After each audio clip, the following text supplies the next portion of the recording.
Welcome everybody to this week's edition of TOOP TV, the grand final edition. And today we're highlighting a magnificent property out at One Tree Hill as SA's finest. We also go and have a look at the suburb of West Lakes, and we have our going, gone section, and boy, we've got some magic properties sold this week. And don't forget, we're live, we're interactive, stay tuned, and we'll answer your questions at the end of the show. Not a footy fan? Well, I'll actually be in Melbourne at the AFL, but for those that aren't, there'll be plenty of open inspections on the weekend, so be sure to be out and about.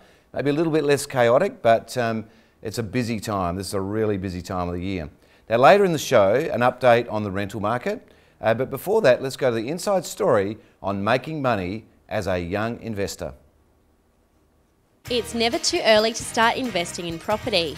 In fact, the younger you start, the more money you could make. As the Young Investors Club has found, homeowners should hold on to their investment for at least 2 growth cycles to maximise profits.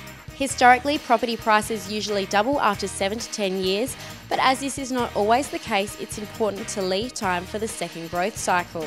Well, I think it's probably just buying something small to start with and use the equity from there to build on from there, I think. You're young, you want to get a car, you know, because the car will get you the chicks.